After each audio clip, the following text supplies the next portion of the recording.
The stars were cold and empty in the Kepler 442 system, and the salvage vessel Starlight Drifter drifted through the darkness like a small metal fish in an endless ocean of black, its engines humming softly as the crew went about their daily routines, unaware that their lives were about to change forever.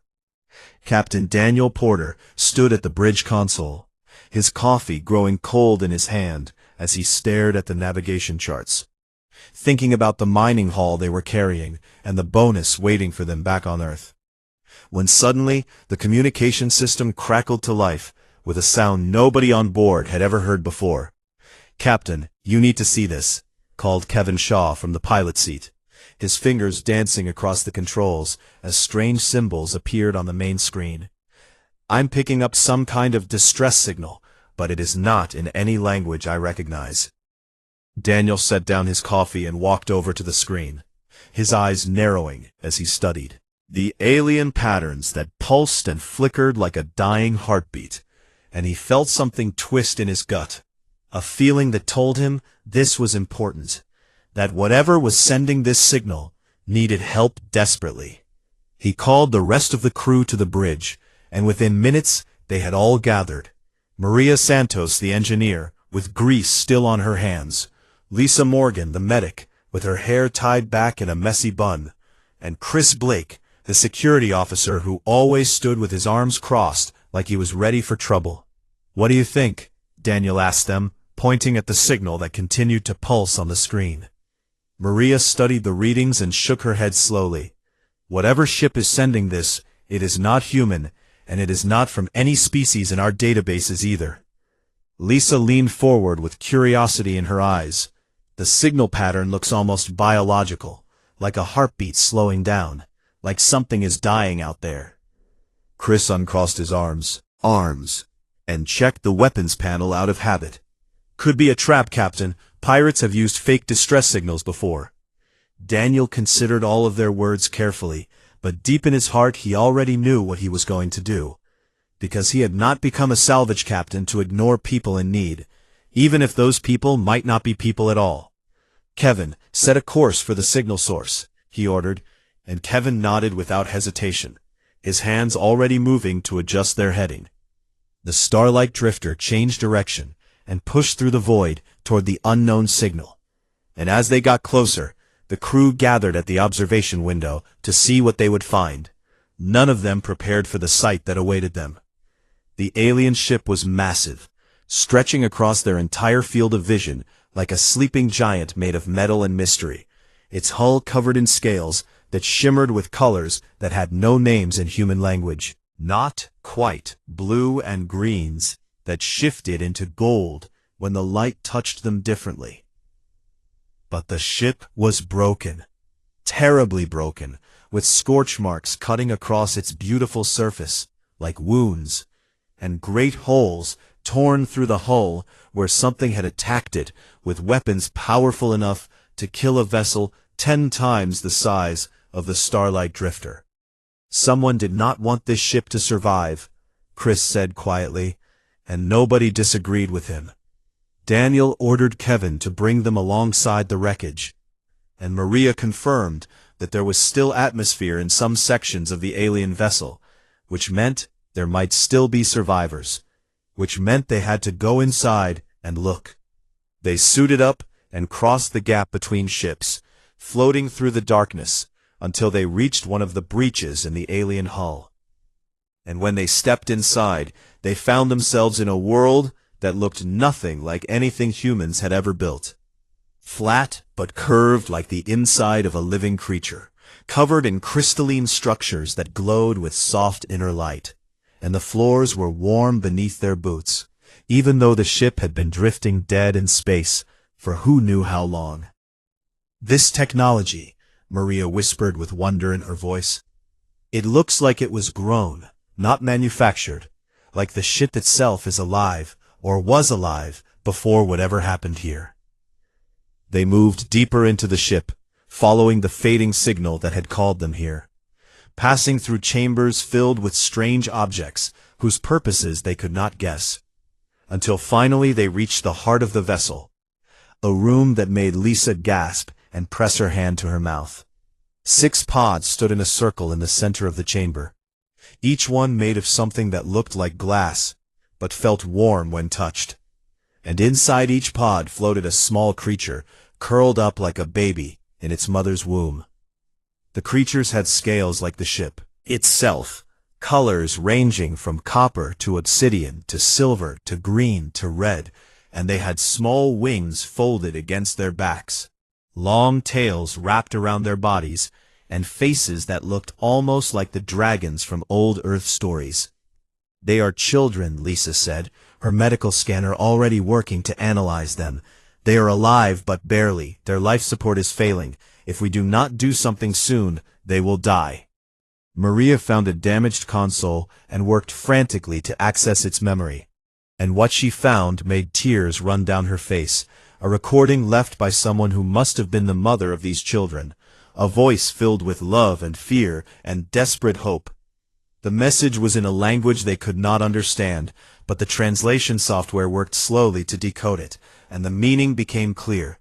The mother was begging whoever found her babies to save them, to protect them from something called the Harvesters, to raise them and love them, because she... Daniel looked at the 6 pods with their 6 small occupants, and he looked at his crew who all stared back at him with the same thought in their eyes. And he knew there was no real choice to make here, because walking away was never something any of them could do. "We are taking them with us," he said, and nobody argued, not even Chris, who always worried about danger, because some things matter more than safety, and protecting children who have no one else is one of those things. They worked quickly to disconnect the pods from the dying ship, carrying them carefully through the wreckage and back to the Starlight Drifter. And as they settled the pods into the cargo bay, the small creatures inside seemed to sense that help had come, their tiny claws unclenching just slightly, their breathing growing a little stronger. The Starlight Drifter turned away from the alien wreckage and set course for Earth, carrying 6 impossible passengers toward an uncertain future. And Daniel Porter stood watch over the pods through the night, making a silent promise to the mother, who could not be there. "We will keep them safe," he whispered to the empty air, hoping somehow she could hear him across whatever distance separated the living from the dead. "We will raise them like our own."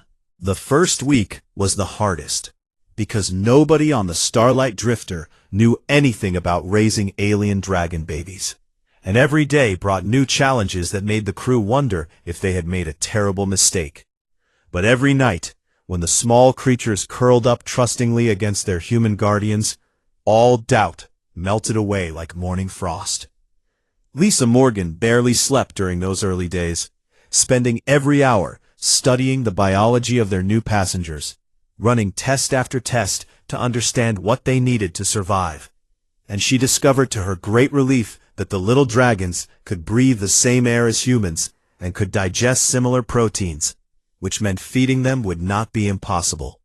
The hatchlings woke from their stasis pods one by one over the course of 3 days, and each awakening was a moment of pure terror and wonder mixed together, because the babies emerged confused and scared and crying for mothers who would never come, had to become their comfort in a universe that had taken everything from them. The smallest hatchling, a copper-scaled female with eyes like liquid gold, bonded with Lisa almost immediately, following her everywhere and making soft chirping sounds whenever Lisa left the room. And Lisa found herself falling in love with the little creature faster than she had ever thought possible, naming her Penny because her scales shone like bright copper pennies in the light. Daniel found himself adopted by the largest of the hatchlings, an obsidian black male with silver streaks running down his back like lightning frozen in stone. And this one was serious and watchful, standing guard at the door of the cargo bay, as if he understood that danger might come at any time. So Daniel named him Onyx, and began treating him like the son he had never had. Kevin discovered one morning that 2 silver-scaled twins had climbed into his pilot seat and refused to leave, looking up at him with expressions that somehow managed to be both mischievous and innocent at the same time. and he laughed and named them Mercury and Luna, and began teaching them which buttons they should never ever touch. Maria bonded with a green-scaled hatchling who seemed fascinated by machines and technology, always watching with bright, curious eyes whenever Maria worked on the engines. And Maria called this one Verde and started explaining her work out loud so the little dragon could learn, even though she was not sure how much Verde could understand.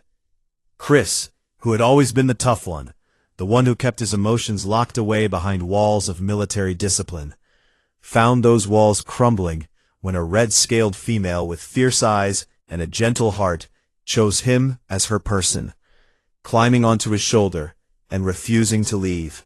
And Chris named her Ember, and discovered that his heart was not as hard as he had always believed. The journey to Earth would take 18 months, and the crew quickly realized that their ship was not designed for children of any species. So they began making changes, transforming the Starlight Drifter from a simple salvage vessel into something that felt more like a home. Kevin worked for days to convert the cargo bay into a nursery, installing heating panels in the walls and soft padding on the floors so the hatchlings could play without hurting themselves. And he built climbing structures from spare parts because the babies loved to climb and their little claws needed something to grip. Maria rewired the climate controls throughout the ship, creating warm zones where the dragons could rest and cooler zones where the humans could escape when the heat became too much. And she designed a special ventilation system to handle the smoke that Ember sometimes produced when she got excited. Lisa created formula after formula, testing each one carefully to make sure it would not harm the hatchlings, celebrating quietly whenever one of them gained weight. And she kept detailed records of their growth because she knew that someday this information might help other humans understand other alien children. Daniel took on the role of storyteller, gathering all 6 hatchlings around him each night to read them stories from Earth. Tales of knights and princesses, and yes, even dragons. And the babies listened with wide eyes full of wonder, not understanding all the words, but understanding the love in his voice.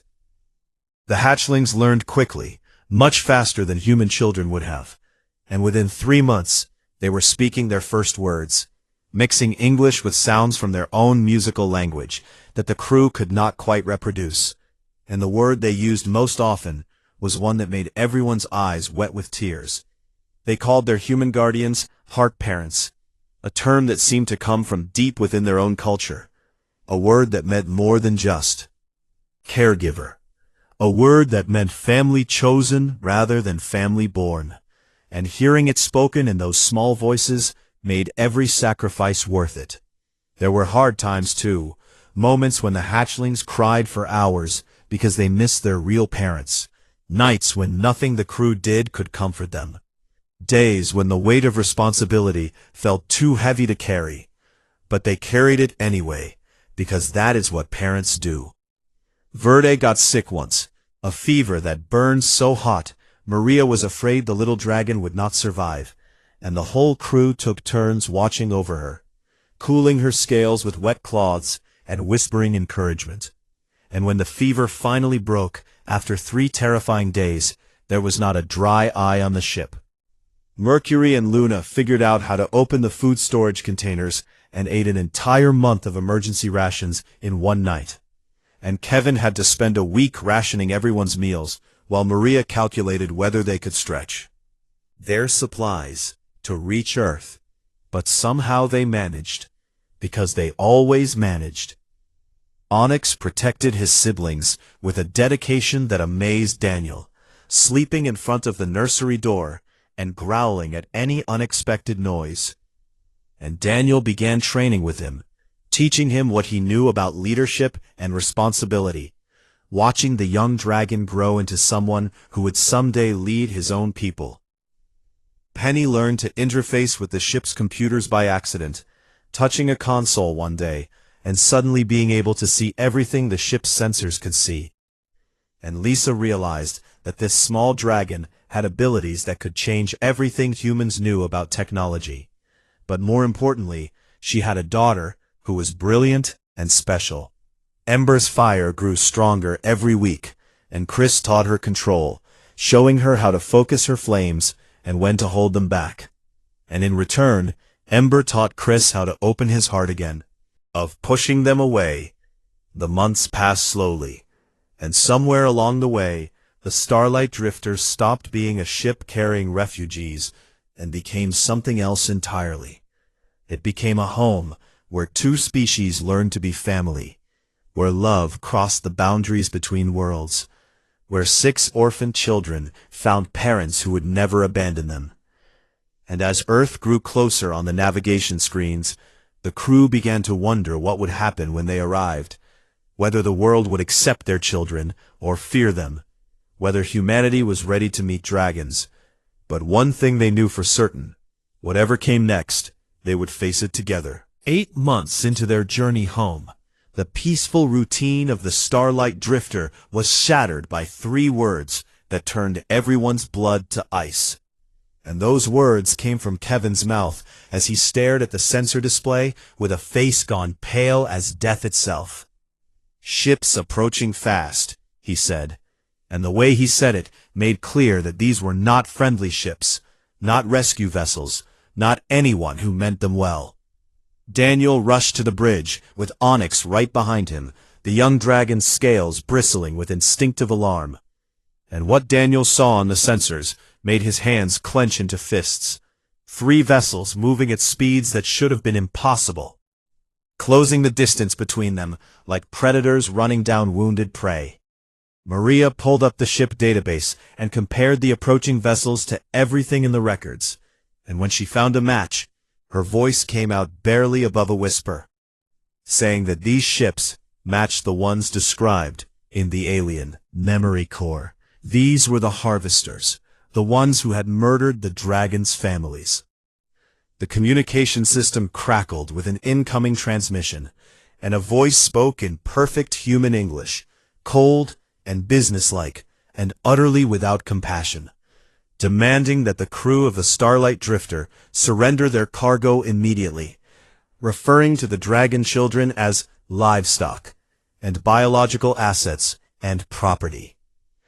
Daniel felt rage build inside him like a fire, and Onyx beside him let out a low growl that vibrated through the floor, and without looking away from the screen, Daniel reached out and cut the transmission, letting the silence speak for him louder than any words could have. "Kevin, get us out of here," Daniel ordered, and Kevin was already moving, his hands flying across the controls as he pushed the engines beyond their safety limits, sending the Starlight Drifter screaming through space at speeds the old ship was never designed to handle. Began, and it would last for weeks, across 3 different star systems. A desperate flight through the darkness, with death always one step behind. And during that time, the crew and their dragon children discovered what they were truly capable of when survival demanded everything they had. Kevin proved himself the best pilot in any galaxy, threading the ship through asteroid fields where one wrong move would mean destruction, using the gravity wells of gas giants to slingshot them forward and shake off pursuit, finding paths through space that the Harvester ships could not follow without risking their own destruction. Maria kept the engines running through sheer force of will, spending sleepless nights in the engineering bay with her tools and her prayers, coaxing power from systems that should have failed days ago, and Verde stayed with her every moment, watching and learning, and sometimes pointing to problems Maria had not yet noticed, never spoken of. A military background that included training in ship-to-ship combat and tactical evasion. And he turned the Starlight Drifter from a defenseless salvage vessel into something that could fight back, mounting weapons that Maria modified, and teaching the crew how to use them. Lisa protected the hatchlings as best she could, keeping them calm during the violent maneuvers that threw everyone against the walls, explaining in simple words why they had to run, why bad people wanted to hurt them, and why their human family would never let that happen. But the true surprise came from the dragons themselves, who had grown much in 8 months, and who revealed abilities that nobody had expected. Powers that had been sleeping inside them, waiting for the moment when they would be needed. Ember's fire had always been impressive, but under the pressure of danger, it grew into something more. A flame hot enough to weld metal, and when one of the harvester ships got close, enough to attempt boarding, Ember burned through their docking clamps and sent them spinning away into the void. Verd discovered that she could produce a substance from her scales, a sticky green liquid that hardened into something stronger than steel. And when Maria needed to repair hull breaches in seconds rather than hours, Verd was there, sealing the wounds in the ship with her own body's gift. Mercury and Luna revealed a power that amazed everyone, a telepathic bond that extended beyond just connecting them to each other. They could sense the nearby ships, could feel the intentions of the harvesters, could warn the crew when attacks were coming seconds before they arrived. And those seconds saved lives again and again. Onyx showed strength far beyond what his size would suggest, lifting debris that should have been impossible, breaking through blocked passages with raw power. And when boarders finally made it onto the ship, he fought them with claws and teeth and a fury that came from protecting his family. And Penny, small, gentle Penny, who had always seemed the weakest of her siblings, showed the most incredible ability of all. She could interface not just with the Starlight Drifter systems, but with any technology she touched. And when she connected with the ship, she became its heart, boosting its power, healing its damage, making it fly faster and stronger than it ever had before. Together, humans and dragons fought as one, a family united against an enemy that wanted to tear them apart. And slowly, the odds began to shift in their favor. They disabled the first harvester vessel by leading it into an asteroid field, where Mercury and Luna's warnings let Kevin navigate safely, while the enemy ship could not. And the sound of that ship crashing into rock was the sweetest music any of them had ever heard. They destroyed the second ship when Ember's fire ignited their fuel lines at exactly the right moment. Calculated, and Kevin delivered with perfect precision, and the explosion lit up the darkness of space like a new star being born. But the third ship kept coming, damaged but determined, its crew too full of greed to give up the chase. And the Starlight Drifter was running out of fuel and time and options, with Earth still months away, and no help anywhere in the empty void. Daniel gathered his crew and his children in the common room, all of them exhausted and scared, but none of them willing to surrender. And he looked at their faces one by one, human and dragon together, and he saw something that made his heart swell with pride. He saw family, he saw courage, he saw love that had been forged in fire and tested by danger, and found to be unbreakable. "We will make it," he told them, and somehow they believed him, because Daniel had never lied to them before, and he was not going to start now. The Starlight Drifter pushed on toward Earth, toward safety, future, where dragons and humans could live without fear. And behind them, the last harvester ship followed like a shadow that refused to fade, but ahead of them was hope. And hope was enough to keep them flying. They would reach human space soon, and then everything would change, one way or another. The moment the Starlight Drifter crossed into human-controlled space was supposed to bring relief, but instead it brought chaos, because the damaged salvage vessel was immediately surrounded by patrol ships from the United Earth Navy, and right behind them came the last harvester vessel broadcasting demands that the humans surrender stolen property. Commander Nina Reyes of the naval vessel Resolute studied her sensor readings with growing confusion. Seeing the battered Starlight Drifter limping through space with hull damage and failing systems, seeing the alien harvester ship that had clearly been chasing it, and seeing something else on her life sign scanners that made no sense at all. "Captain Porter," she called over the communication channel, "my sensors are showing non-human life forms aboard your vessel. Please explain." Daniel stood on the bridge of his broken ship, surrounded by his crew and his dragon children, and he took a deep breath before responding, knowing that his next words would shape the future of two species. "Commander Reyes, we found 6 alien children in a destroyed ship. Their families were murdered by the vessel pursuing us. We've been raising them for the past year, and we will not hand them over to be killed or sold or harvested for parts." The silence that followed was heavy with the weight of impossible decisions, and Nina Reyes found herself facing a situation no training had prepared her for. Humanity's first contact with intelligent alien life was happening right now, and it was not going the way anyone had imagined.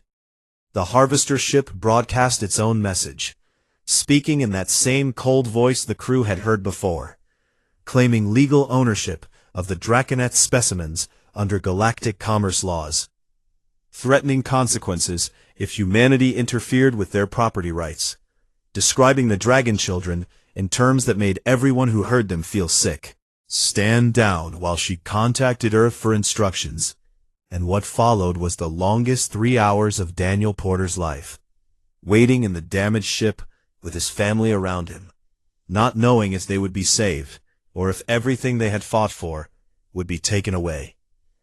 The response from Earth was complicated, because different groups wanted different things. Some officials argued that humanity should not involve itself in alien conflicts. Some argued that the dragons were too valuable to give away. Some argued that principles mattered more than convenience, and the debate seemed like it might go on forever. But then something happened that cut through all the arguments and made the decision clear. The dragon children asked to speak for themselves. Onyx stepped forward on the view screen, his obsidian scales gleaming in the light, and he spoke in the English that Daniel had taught him, his voice young but steady, his words simple but powerful. "My name is Onyx. I am a Draconeth. My people have been hunted across the stars for generations, our families murdered, our worlds destroyed, our children taken and sold and killed for what our bodies are worth to people who see us only as products." He paused and looked back at Daniel, who nodded with tears in his eyes, and then Onyx continued. "These humans found us alone and dying. They could have sold us for wealth. They could have left us to die. They could have handed us over when the harvesters came. But they did none of these things. They raised us. They taught us. They loved us. They fought for us when fighting meant they might die." Penny came forward next, her copper scales bright against the dark metal of the ship, and she connected with the communication systems, flooding them with data she had extracted from the destroyed Draconeth vessel. Records that showed the truth of what the harvesters had done. The records showed planet after planet stripped of life, billions of Draconeth killed over centuries, entire civilizations erased so that their bodies could be processed into materials for profit. And as the evidence played across screens on Earth and on every ship in the fleet, the horror of it sank into human hearts. This was not a business dispute about property. This was genocide. And the creatures responsible for it were demanding that humanity help them finish the job. Commander Nina Reyes watched the evidence with a face that grew harder with each passing second. And when the records finished playing, she looked at her crew and saw the same anger in their eyes that burned in her own heart. "Commander, we have orders from Earth," her communications officer reported. "They say to wait for diplomatic resolution." Nina nodded slowly, then looked out the window at the harvester ship that waited with weapons armed, at the starlight drifter with its impossible family, at the stars that had watched in silence while monsters hunted children across the galaxy. "I received those orders," she said quietly, "but I think there might be interference in our communication systems." And her crew understood immediately, and none of them objected, because some things are more important than orders, some things are more important than safety, some things are worth risking everything to protect. The Resolute opened fire on the harvester vessel. The battle was short and brutal, the human warship's weapons tearing through the already damaged harvester ship, And when it was over, there was nothing left but debris floating in the darkness. And somewhere in the galaxy, other harvesters would hear about what happened, and would know that humanity had chosen a side. Commander Reyes hailed the Starlight Drifter with a small smile on her face. "Captain Porter, I am going to need you to come aboard for a full debrief, and please bring your children. I think there are a lot of people who want to meet." Daniel gathered his family, and they crossed from one ship to another, stepping onto the Resolute to face whatever came next. And when the naval crews saw the dragon children walking beside their human parents, something changed in the way they looked at the universe. These were not monsters. These were not aliens to be feared. These were kids, scared and brave, and holding onto the hands of the people who loved them. And any human who had ever been a parent, or a child, or just someone who cared about right and wrong, could see the truth immediately. The Draconith were people. The Harvesters were murderers, and humanity had just told the galaxy which side it stood on. Word spread quickly, first across the fleet, then to Earth, then to every human colony in the stars. The story of the salvage crew who rescued dragon babies and raised them as their own, and everywhere the story went, it touched something deep in human hearts. Because humans know what it means to protect the helpless, to stand against evil, to choose family over fear, and seeing those values reflected in the actions of ordinary people made everyone who heard the story want to be better, want to be braver, want to be more human. The galaxy was watching, and humanity had just introduced itself in a way that would never be forgotten. The destruction of the Harvester ship sent shockwaves rippling through galactic politics like a stone thrown into still water, and within days, humanity found itself facing an ultimatum from the Harvester conglomerate. Hand over the dragon children and pay compensation for the destroyed vessel, or face the consequences of defying powers far greater than themselves. Other galactic civilizations reached out with warnings and advice, most of it boiling down to the same message: give up the children, apologize, and hope the Harvesters accept your surrender. Because humanity was young and small and alone in a universe full of ancient powers who had learned long ago not to challenge the Harvesters. Earth's leaders debated for 3 days, while the Starlight Drifter crew and their dragon children waited in protective custody, not knowing if everything they had sacrificed would be thrown away by politicians who cared more about safety than doing what was right. But then, something wonderful happened. The story of Daniel Porter and his crew spread beyond government halls into the homes of ordinary people. And those ordinary people made their voices heard in a way that could not be ignored. Millions of messages flooded every government channel, people from every nation and every colony demanding that humanity stand firm, saying that if we hand over children to be murdered, then we do not deserve to call ourselves human, saying that some things matter more than survival, saying that Earth should be the kind of civilization that protects the innocent, even when it is dangerous. And so, Earth's response to the Harvesters was broadcast across all frequencies in a message that would be remembered for generations. These children are ours. Come and take them. The Harvester conglomerate was furious, threatening war and destruction, promising to make humanity pay for its defiance. But before they could act, something unexpected happened. Something that changed everything. The message from Earth had traveled far beyond human space, reaching corners of the galaxy where survivors hid in fear, where scattered refugees lived in shadows, hoping to be forgotten. And those survivors heard that somewhere in the universe, someone had finally stood up for them. The first ship arrived at Earth 3 weeks after the broadcast, a small vessel carrying a family of Draconeth who had fled the Harvesters 50 years ago, and had been running ever since. And when they learned that 6 of their young had survived, that humans had raised them with love, they wept with joy. More ships came after that, first a few, then dozens, then hundreds, Draconeth emerging from hiding across the galaxy, drawn by hope to a small blue planet that had done what no one else had dared to do. The 6 hatchlings of the Starlight Drifter met elders of their own kind for the first time. Ancient dragons who remembered the glory of Draconeth, civilization before the harvesters came, who spoke of worlds that had flourished, and art that had inspired, and science that had reached toward the stars.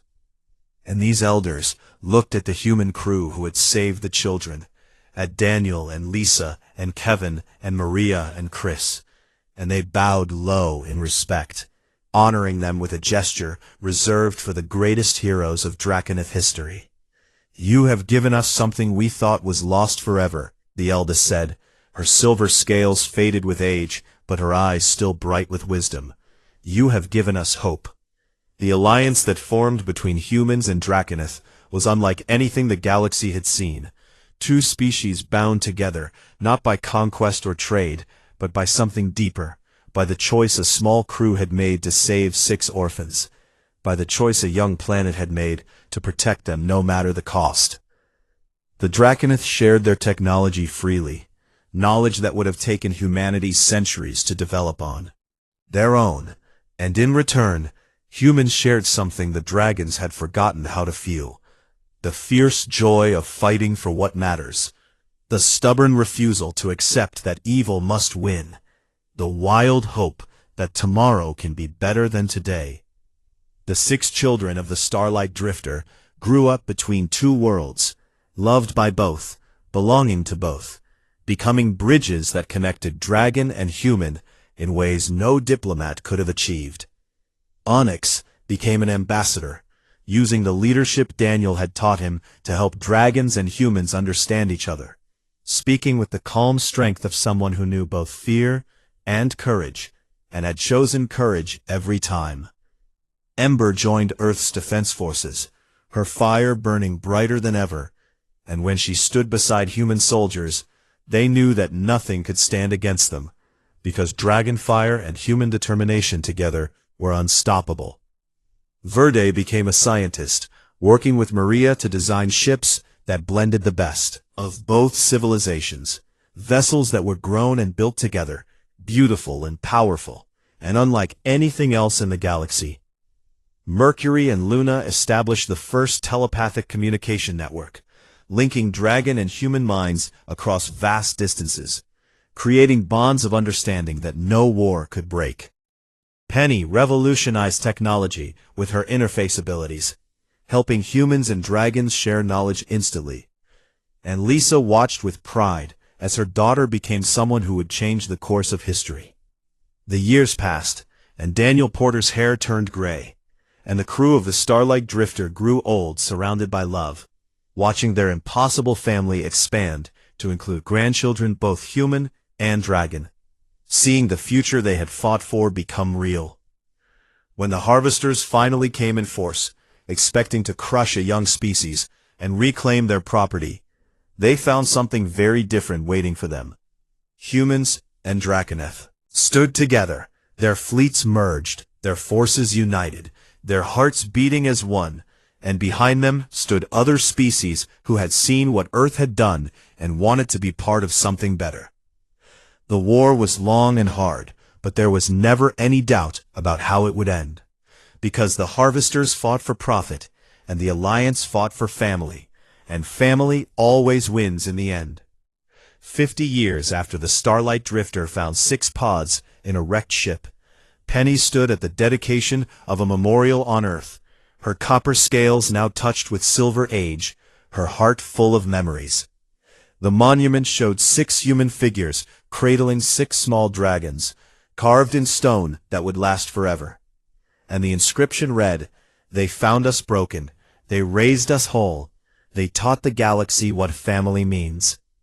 Daniel was gone now, and Lisa, and the others who had saved her, passed into the memory of those who loved them, but their legacy lived on in every dragon who flew free, in every human who looked up at the stars with wonder, in every child of both species who grew up knowing that love was stronger than fear.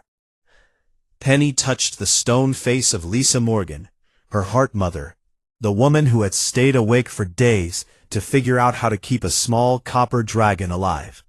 And she whispered the words she had learned as a hatchling. "Thank you for choosing us." Across the galaxy, the echo of that choice continued to spread. A simple truth that had changed everything. Humanity does not abandon its children. Not ever. No matter what they look like, no matter where they come from, no matter what it costs. And that was how dragons came to Earth. Not as conquerors or refugees, but as family.